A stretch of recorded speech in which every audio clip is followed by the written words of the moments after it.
This is a Cincy fan talking with LP. You can catch me on Twitter. That's a Cincy fan talking. You say it like it sounds, just leave off the G. If you have ideas for the show, you can reach me at Cincy_fan talk at yahoo.com. If you have any suggestions for the show, make sure you leave them there. Who knows, you might find yourself as part of the show. Any feedback would be definitely appreciated. And also, make sure you hit the Linktree page that's on my Twitter. Make sure you click on that. You can find all the different ways to contact me there. Enjoy the show.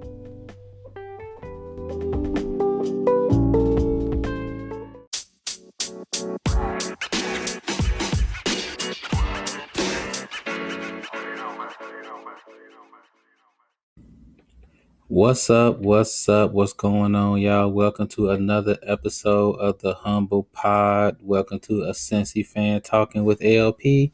And of course, this is LP.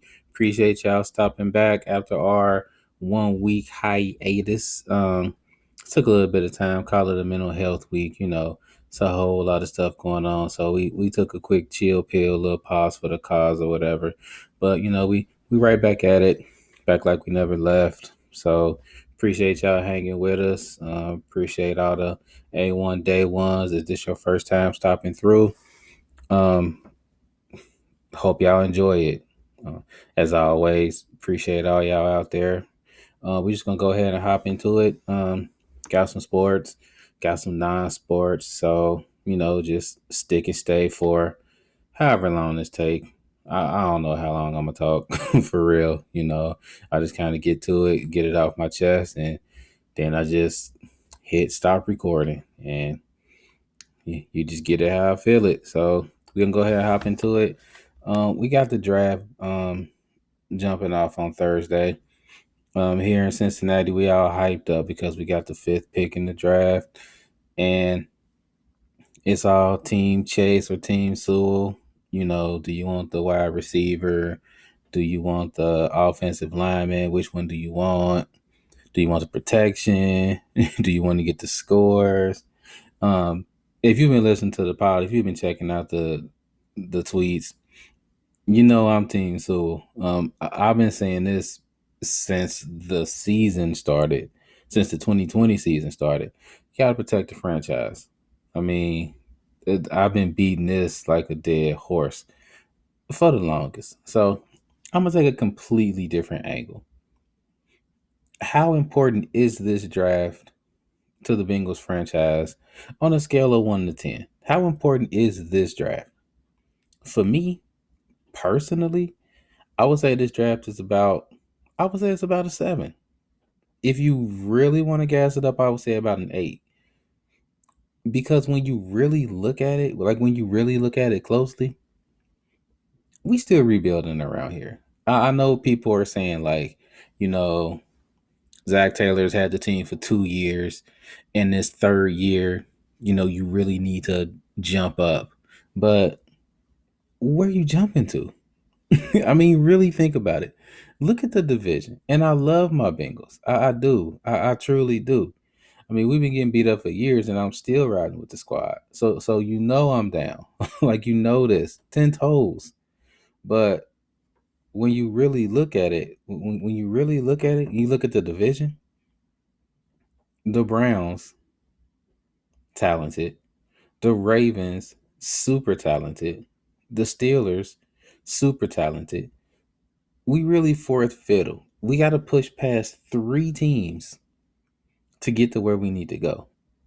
And we got to push past at least 2 of those to make it to the playoffs. I mean, maybe 1 if the record is really good.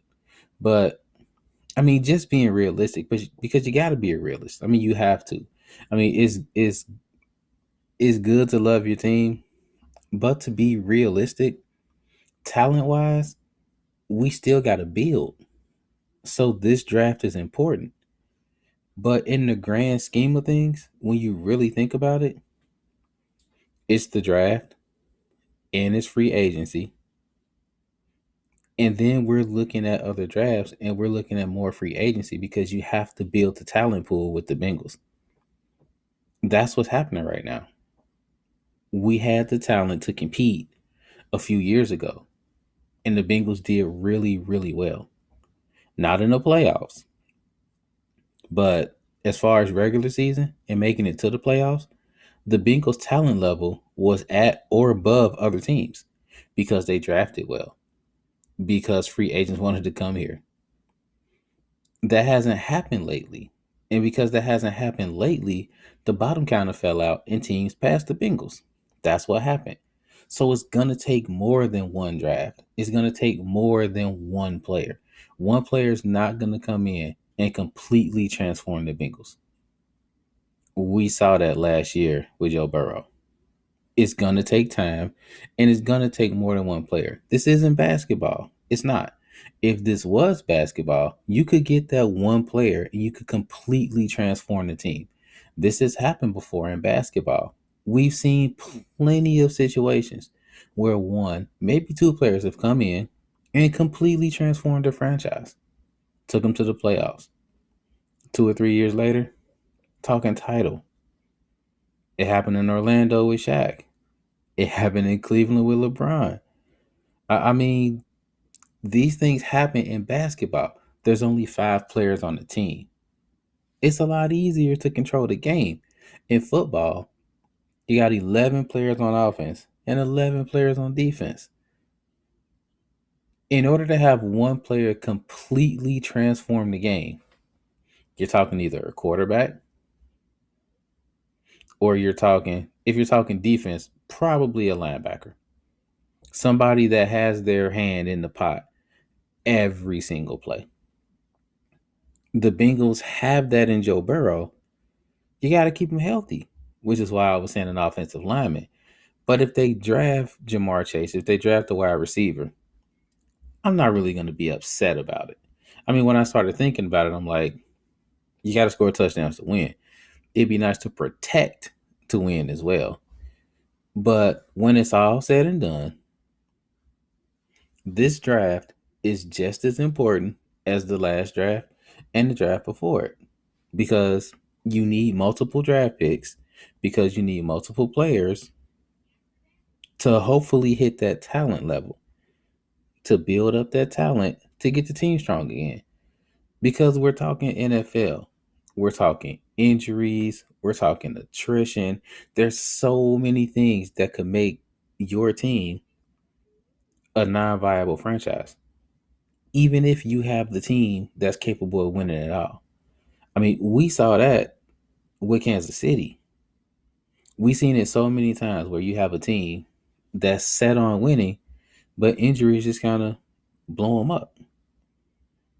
So for the Bengals, I say the draft is a 7 or 8. It's really important, especially for the coaching staff. Because right now you're looking at a coaching staff that's probably tired of losing. And they've been losing so many close games. I'm like, goodness gracious, how many close games can you lose? I feel like they're kind of sort of close. The talent level just isn't there in the AFC North. It's a tough division. It really is. So many good teams in the AFC North. You got to build that talent pool up. So for me, it's an important draft, but you have to stack good drafts together to be competitive in the AFC North. And honestly, in the AFC, there's so many good teams in the AFC. So you got to stack good drafts together. So that's why I think the draft is important. Not because of the players necessarily to pick up, but because of the fact of you just need better players. I mean, you need better cornerback play. We've always needed better linebacker play with the Bengals. I mean, when you're playing teams like the Ravens and you're playing teams like the Steelers that are just going to beat you up going across the middle, you got to get those linebackers at the speed.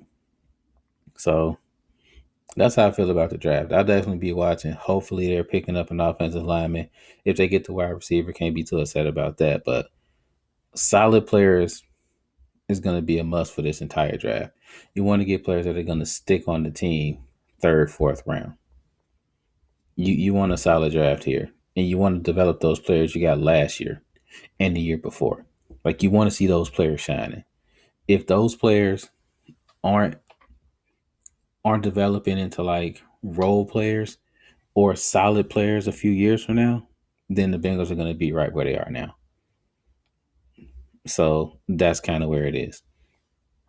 And in the spirit of building a solid team, I was kind of taking it back and thinking in my head, like, if I could pick any fictional quarterback to run a fake team, like from a movie or something like that, I was thinking, who would I pick? Like, if I had my choice of any fictional quarterback I've ever seen in a movie. Now, the catch is it has to be a fictional quarterback. It can't be a real quarterback. I'm not sure if these people are based off of real quarterbacks, but it cannot be the name of a real quarterback. So if you listen to this and you're like, "Oh no, that's a real quarterback," just kind of check me on that, and then I can kind of do another one. I can just pick a different QB. But I got three fictional QBs that I would build my fake team around. Um, some are nostalgic, and some I think will really be good quarterbacks just because they were absolute dicks in movies. Like, like they were just absolute jerks in the movies I saw them in. So I just think it'd be funny. So these are my three, like the three that I would choose to be quarterbacks on my team. Um, my number three quarterback would be John Moxon from Varsity Blues. Like that was my dude. Like he came from the mud. Like like he real life came from the mud. He said forget it. When he got his chance to shine, he took it, and he did a really good job, being a quarterback down there in Texas. It's hard to be QB in Texas. Like his daddy was really on his case, and he dealt with a lot of I don't know, distractions. With the whipped cream bikini and all of that, and he still came out on top. I don't really think he cared too much about football, so that's why he's the number three quarterback. I don't think you could really run the franchise for real when you're trying to go to the Ivy League school and just get your education on. All props to you, Moxon. I mean, that's cool, Mox, but I mean, you're not really trying to ball. I mean, you're trying to get your degree, which is cool. Like do you? But you'll have to be third string QB on the squad. If the other two people get hurt, you can do what you did on Varsity Blues and get us a trophy. So he'd be number three. Number two, I gotta go, my man Joe Kane from the program. Man, Joe Kane, my man. Like I would have put him number one if it wasn't for my guy that I put number one. But man, Joe, I used to play video games back in the day, and I used to be like, "Oh, he about to do a Joe Kane." Joe Kane would just take off and run. Like he did not trust his did he ever throw to a wide receiver? Like all of his throws were to running backs. I think he threw one to a wide receiver the whole time. Like Joe King was just a boss. He was like the white Lamar Jackson. Like he was just dashing down the field, unruly, jumping over people, riding bikes, like off of cliffs almost. Dude was a nut. Like you need a wild man like that on the squad. Like you gotta have a Joe Kane. Joe Kane was the man. I used to love that dude. Plus, the program probably provided me with one of the most embarrassing moments of my childhood, which is why Joe Kane just sticks out in my brain. And I don't know why the embarrassing stories just flow out as I'm dropping the pods. I don't know, but we're at the movies. I'm always hanging with my brother because he's like a year younger than me, so we were always hanging out as kids. So it's me and my brother and my cousins, and we're all hanging out at the movies. And we see some people from my school, and I'm in the eighth grade at the time. We see some we see some girls from my school, and we all decide to hang out and watch a movie, The Program. So that's what we're watching. So we're all just kind of sitting together, and my 7-year-old cousin is with us, and he's 7. He doesn't like girls because he's 7. He's giving them the evil eye the entire time, like they're infringing on our time. So he's just staring at them up and down, and they're looking at him like, "What's wrong with you?" And he's just staring at them. So the big point in the movie comes where Joe Kane's about to lead the team down to a touchdown. He's doing the game winning drive. And right when they scored a touchdown, like some of the girls jump up like, yeah, like in the movie theater. And my 7-year-old cousin turns around in the dark movie theater and just yells at the top of his lungs, "Take your asses back to SeaWorld." And we just tried to sink down in our seats as low as we possibly could. Apparently he remembered a line from he told us this later on. He remembered a line from the movie White Man Can't Jump, where that's what they said after they won the game. And we just sunk down as low as we could in our seats. We're like, who why is he with us? Why is he here?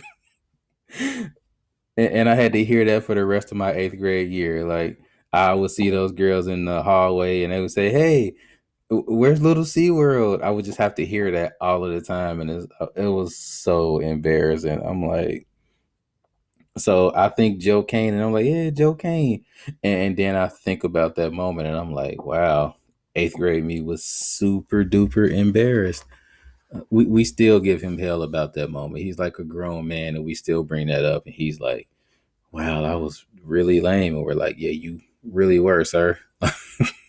I hate to tell you that. That went a weird way.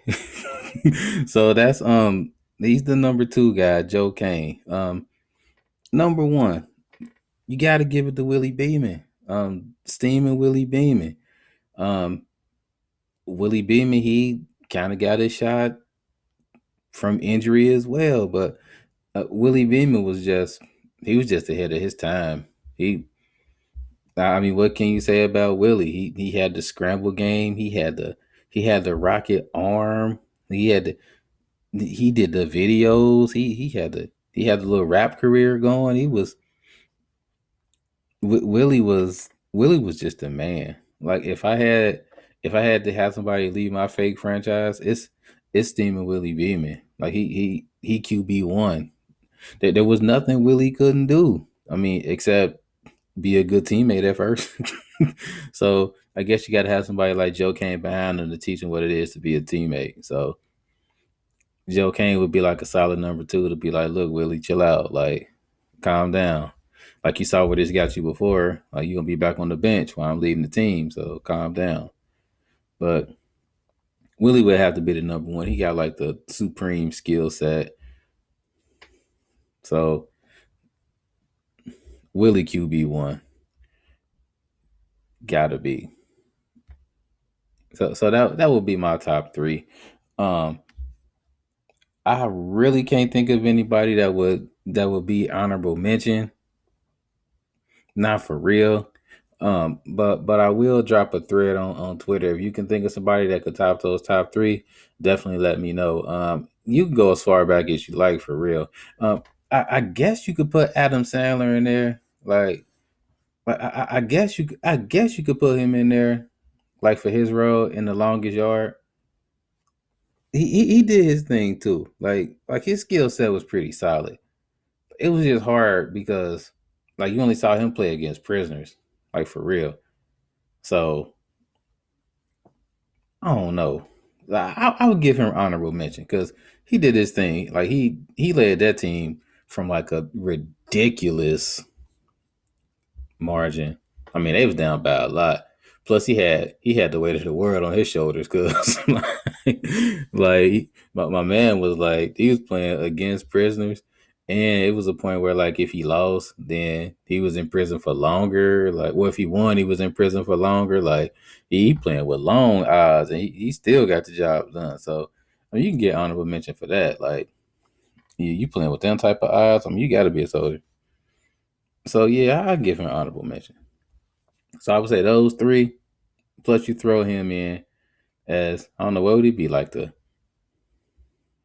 place kicker. Like what? Would he just hold the clipboard for the number three?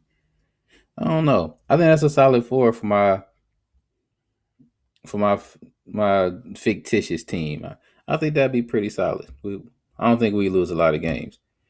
I don't know. We still need an offensive line though. I keep telling y'all, man, you need an O line. You gotta have an O line. Hey, you got a Cincy fan talking with LP. We'll be right back at you in a second. Hi, hi. I'm Princess and I'm Queen. This is Daddy. You have to say, and this is a Cincy fan talking with LP. And this is a sensitive fan talking with LP Daddy. Nice job. Mm-hmm.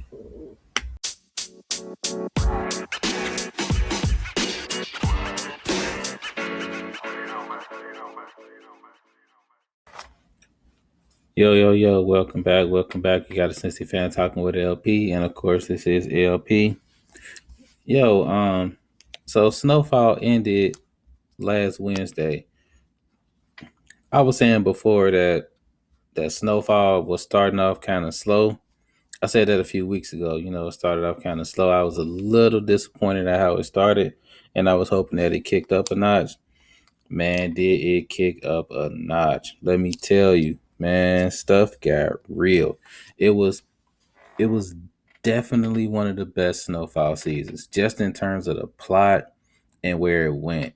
I still say that this Snowfall season kind of got away from the purpose and premise of the show, but what it lost in that, it made up for as far as like drama and storytelling of the characters. So it lost a little bit, but it gained so much that you really didn't miss that. So I was definitely pleased with how the season went. Like I would say I was 100% pleased. Like edge of your seat pleased. One of those shows where it lasts for an hour and maybe 10 minutes, but it feels like it was only half an hour. Like that's how the show felt. Like it was amazing. John Singleton definitely left a gem when he left this before his untimely passing. Real talk.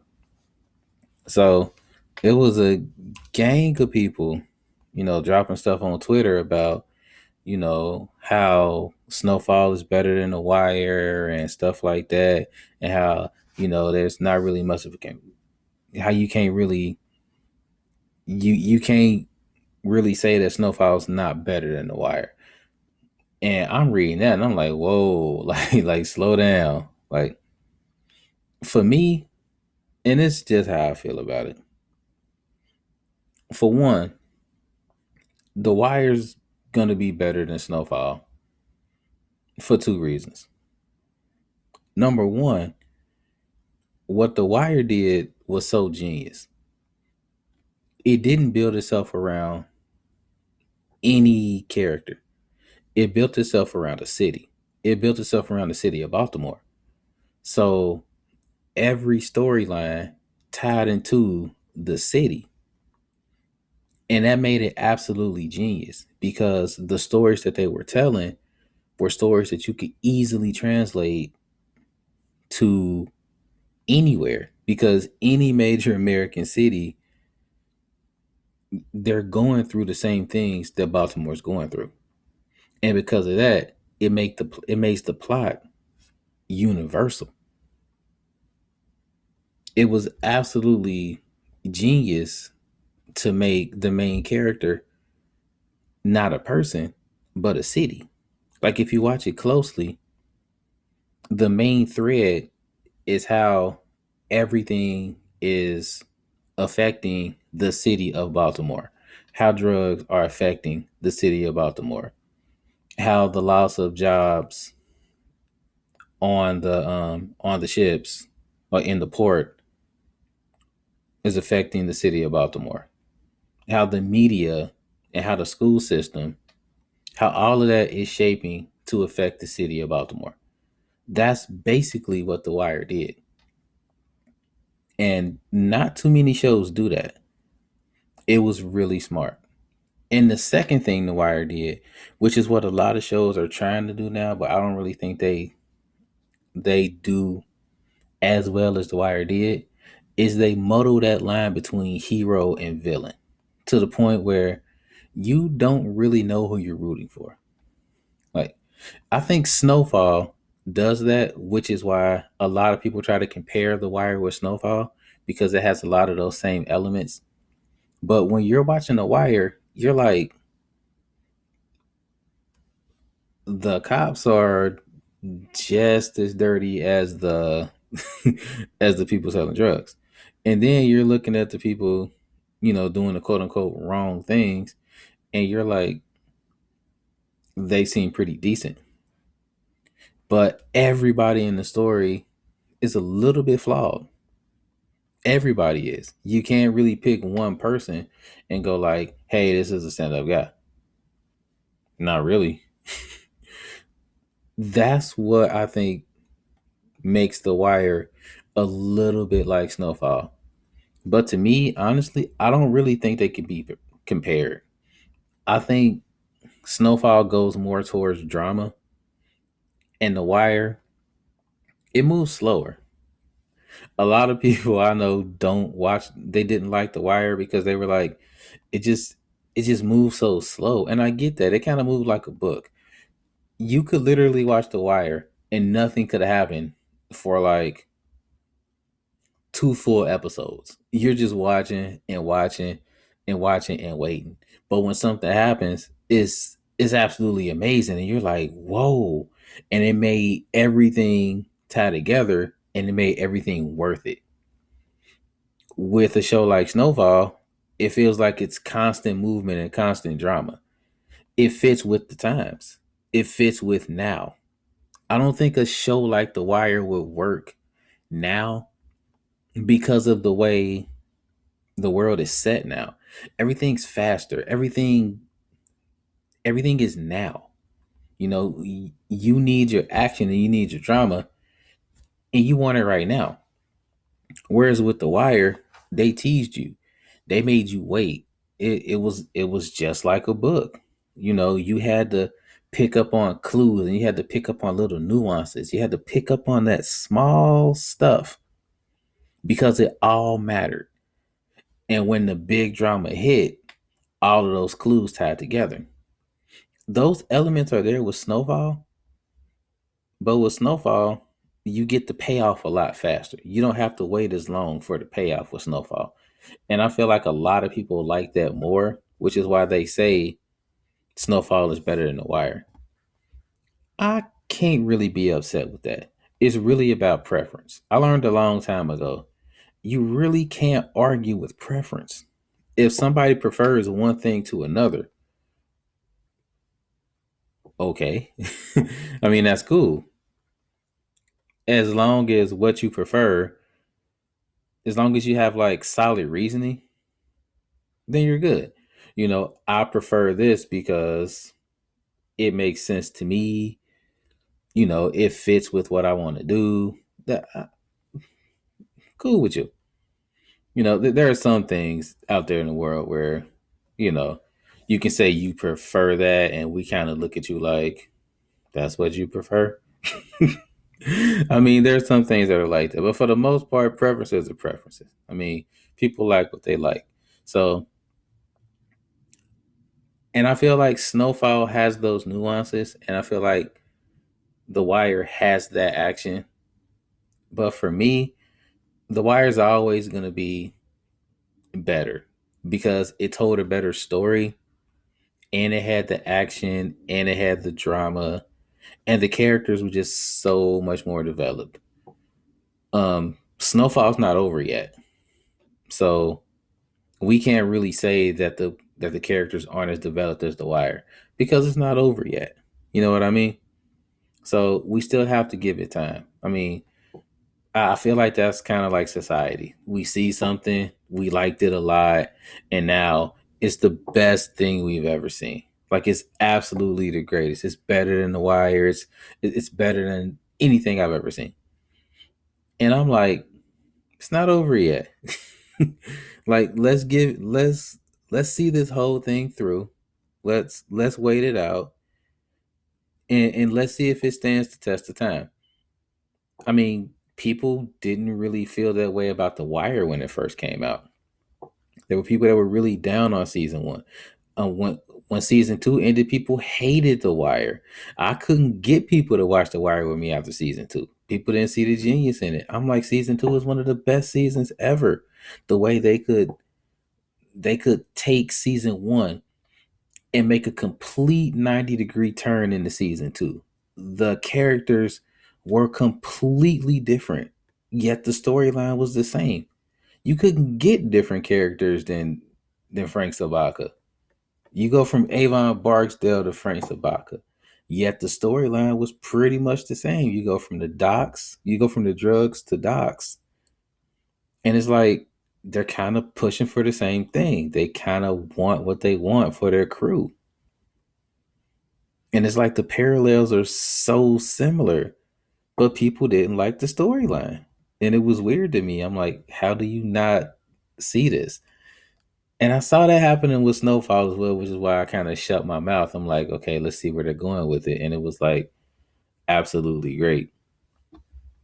So we'll just wait it out and we'll see what happens after the next season of Snowfall, which I feel like I feel like it's going to be really good just from where they left off this season. There's no, I mean, there's so many different directions they could go. It'll be really interesting to see what happens. So that'll be pretty compelling to see. So before we jump out of here, um, everybody make sure you're taking care of you and yours. All right. We're about to get into May. We're about to get into the summertime. Um, Last summer was absolutely crazy. You know, combination of COVID and you know a lot of racial tension out there last summer, and it was just crazy. I mean, June got off to a crazy start. So I mean, everybody just make sure you're taking care of you and yours. And like I said last week, we need more advocates out there. With everything that's going on, it can't just be us as Black people out there trumpeting the cause. It can't just be us out there, saying we want equality and we want justice in the whole 9 yards. I mean, what happened as far as George Floyd getting accountability? We're not calling it justice. We're calling it accountability because that's what was supposed to happen. Justice would be that not happening in the first place. I mean, that's just how I feel about it. That's justice. Like, justice is being treated as equals. Justice is not repeatedly seeing us getting shot on a regular basis. Like, this would be justice. So what we saw was accountability. And what we need to see is justice and accountability. Like, we need to see both on a regular basis. And we need people standing up for that, on all sides, not just on our side. So, I mean, if you're out there, no matter what your color, I mean, we need you with us, Like, we need more advocates, simple and plain. So if you out there, if you're asking like what you can do, be an advocate, simple and plain. Be an advocate. Like, stand up, do what's right, say something, you know, and it might not feel like you're doing much by saying something, but you saying something enables somebody else around you to say something. And that gets the ball rolling for more people to say something. And as we saw over the summer, multiple groups of people just saying something and recognizing what's going on, that helps because this wasn't happening as much in the 80s and the 90s. It was happening. I mean, I'm not going to say that there weren't any advocates except for black people, because there definitely were. But to the scale that we're seeing now, it's really good to see. So we just need to keep seeing it. We just need to keep pushing. Um, it's looking like that's about the time for now. Definitely make sure you check us out. You know how it is. It's every Tuesday, and you got a Cincy fan talking with LP. As always, life is good. Peace out.